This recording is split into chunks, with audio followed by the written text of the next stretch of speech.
And the best we can bring to it will be the results of that. You study what you can find out about film technique. But I think if you're a fine composer, writing well for orchestra and other means of sound production, with very little, with good instincts and a little instruction, you'll have all the preparation you need. Our best composers write our best film scores and our best theater scores, our best concert scores. And assuredly, a lot of you will be among them. So with that as a kind of a basis of a little history and some point of view, we can maybe take some of your questions or have a discussion with John.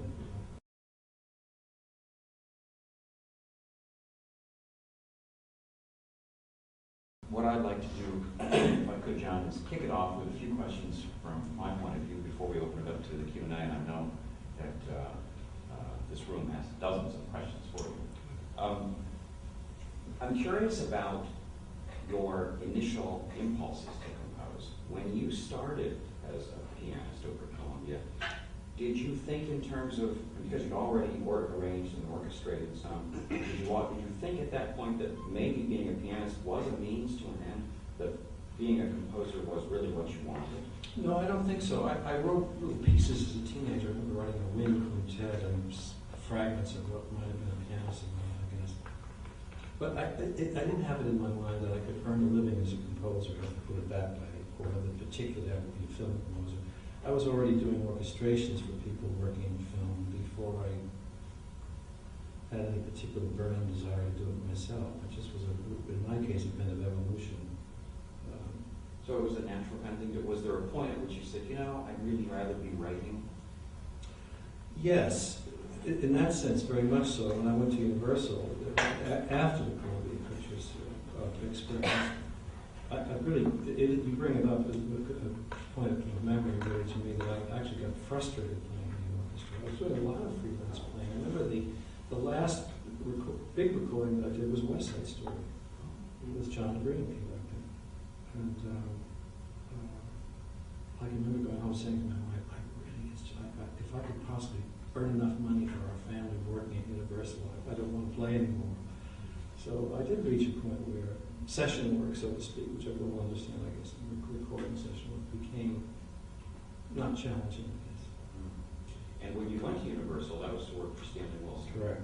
With you. Right. Did Stanley seek you out? Did he say, John, I've heard you play, I've heard you orchestrate. How did that come about? Well, I don't remember the particulars, John, so long ago, but what I can tell you is it's hard to imagine that there was a musicians' union contract at that time which stipulated that every television segment that was produced in Hollywood had to be scored live, with 3 musicians or 60. But the studios were signatories to this agreement. So Stanley Wilson's stage was, we had 3-hour sessions for each show, and there were 3 a day, usually 6 days a week and sometimes 7 to cover. If you look at the show list in those years, and realize so we could piggyback some shows. If we had a comedy with 10 minutes or 8 minutes of music, we'd maybe do 2 of them in 3 hours. But Stanley was looking for anybody who could write anything. He would, if this situation, this is take the whole class here and say, you're all going to work. The need was so great. The contracts have now changed. You can score with a synthesizer, and you don't have to go near a live performance thing. But in those years, studios had been to repeat were signatures to the musicians' union agreement, and that made a lot of work for a lot of people, particularly young people like myself at that time, who would work for relative peanuts, and we were happy to do it. Something else you said I thought was interesting, and that was the whole idea of being a good composer before you start to think of in terms of being a theater composer or a film composer or a composer of concert music. Do you think that the lines are more blurred now than they were 10 or 15 years ago because people like Tan Dunn and John Quirigliano and Philip Glass have come in and started to do film, that what used to be a kind of academic snobbery about film music that wasn't very good and didn't deserve to be discussed in the same breath as a concert piece. Do you think those lines are blurring now and that maybe there is a little bit more respect for film music? Well, I think very much, John. And I think a session like this is an illustration of that point. I mean, a lot of you people, these are probably all postgraduate people, who, some of which may be interested in film, some of them may be, and others may not be. But I think people who are studying music composition now all want to know something about film.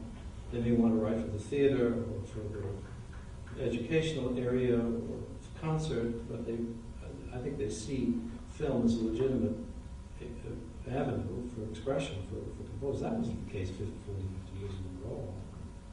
Any serious composition professor would say to you, don't have any truck with commercial media music.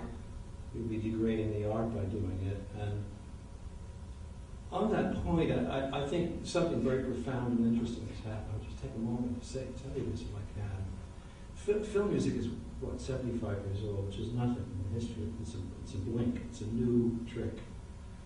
And a new art, in a way, if it is an art. And when it began in the late 20s and early 30s, the composers here were from Europe, as you all know, and nobody had any idea how to accompany these films. There was no tradition for it. It had never been done before. And so the only examples they had would be to take art music from Europe, i.e. Wagner, Brahms, Weber, whatever you could pick, as a kind of example of what might be done, incidental music from mostly 19th century opera. So that the examples from medium music in those years came from the art music of Europe. What's happened now is a kind of flip. It's relevant to your question. You have composers like John Adams, for example, and others who create what is art music, the inspiration for which can be largely medium noise or medium music or a pop racket or jazz racket or whatever. And that's an exact flip of what composers were facing in their challenges in the early 1930s. So that change, which is a result of communication, the internet, the long-playing record, the CD, all the things that made it possible to disseminate music from all over the world, more and more people, music education and so on. So that I think it's a very different situation than it was 40 or 50 years ago, and a much healthier one. The very serious, highly idealized music people dedicated to the art of music, not particularly interested in media racket of any kind. Almost all are interested in audiovisual coupling and combination, as if nothing else, as a threat to the pure oral art of music alone, which is, we all think, the highest expression, or music theater at least. So it is a very different world, and very serious, excellent younger people interested in it, to some degree maybe respecting it a little bit more than maybe it deserves, and willing to apply their own talents to it if they choose to. One of the things that, it's a big subject, it's part of the answer has to be that in Europe it was not the same. This snobism we talk about here was a particularly North American thing, which had to do with Eurocentrism mostly. Because in Europe, in England, for example, Arnold Bax, William Walton, Ralph Vaughan Williams, Benjamin Britten, the best musical brains in the country, were doing film scores. Equally true in Russia, as we all know, to a certain extent Germany, except for the war interrupted what I think would have been natural progress of very excellent people in music going in film. It was part of the American intellectual inferiority complex to make that separation we made all those decades, I believe. It's changing greatly. I think this meeting is one evidence of it. I'm also curious to know, because you've written a number of concertos and other large-scale works that have nothing to do with visual imagery, can you talk about the different challenges of working in the concert music field versus working in film? Well, working in the concert music field, as everybody here knows, I think, would agree, is much harder than, put it that way, much more difficult than writing for film, in the sense that you sit down with a blank piece of paper without a subject, without time parameters, without any givens whatsoever, and the sky's the limit. Nobody's stopping you from being Stravinsky if you have the gift to do it. And therefore, I think the challenge is much greater. In film assignment, we can break down the film and pick an area that we sort of spot, and we can see that it's 3 minutes, and we can see that it's soft here and loud there, and it quickens over here, and it slows down over there, and there's a quick acceleration and crescendo here, 3 minutes and 2 seconds, and you can almost make it at least from the point of view of dynamics and rhythmic gestalt of the sequence. A lot of givens before you put one note down. So clearly, it's in my mind at least much less of a challenge. And the concert works that I've done have been mostly exercises in self-exploration, in I guess you could say, education, entertainment between the film assignments, if you like. The reason I've written more concerti than anything else is because I form love affairs with particular soloists, as we all do. You know, the opportunity to write for Yo-Yo, for example. Well, how could you not do that? It's like, quickly go home and make a concerto as quickly and as well as you can. So that's part of it, because they're bringing their personality and their gifts and the opportunity to have a performance by them. So they're very separate functions. Obviously, obvious differences also in concert work. If it's not programmatic work, it's more abstract and different than in that sense than the film score would be, which has a program and a subject and an atmosphere and a period, a historic period, etc. All things that can be givens in film. When you take on a new film, how do you begin? What's your process in terms of looking at film and deciding what it needs emotionally or in terms of your sound palette? Well, every assignment that I start, I begin with trepidation and a certain amount of self-doubt, I guess. It all feels like the first time. Maybe that's a good thing.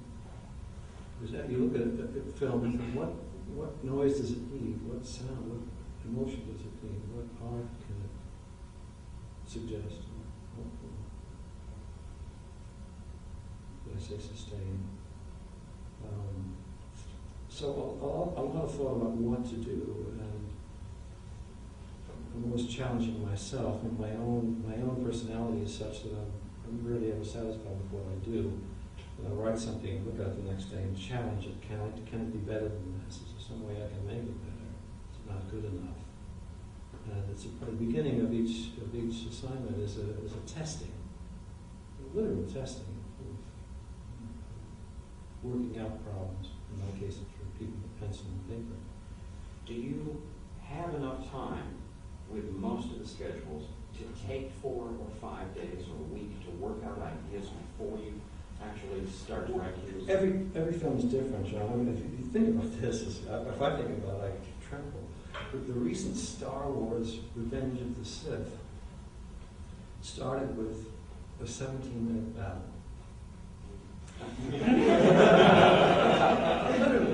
literally, the opening 17 minutes, it's almost complete. So the orchestra has to bang away. So I wasn't able to sit around for 4 or 5 days, think about how I'm going to approach the first reel of this thing. Because how do you get through that? In my case, I sketch everything. Ken Paul, it's just the way I build it. And it's a 6.5 day, very tough work job of doing that. Star Wars, I mentioned at the outset of this answer because it was made easier by the fact that there were 5 other films and I could refer to the Emperor's theme or to Darth Vader's theme in the 17 minutes. It wasn't like starting from scratch. So part of the answer is there never is enough time, and your technique can never be good enough, and your self-assurance can never be cemented enough, too much, to be able to develop and practice the facility that's needed. But another more recent case, Memoirs of a Geisha, has I think about 90 minutes of music in that, and I really sort of labored over that thing for a couple of weeks before I wrote very much, about trying to figure out what I thought would be the acceptable Orientalisms in it, and what kind of melodies to construct that would create the atmospheres that were needed and keep it in the boundaries of a taste and a synergy between Japanese music and Western Romantic music. Hard job, simple solutions, but those simple tunes are, for me, the hardest things to do, and take the most rewriting to come to any questions about melody. I think that's the hardest thing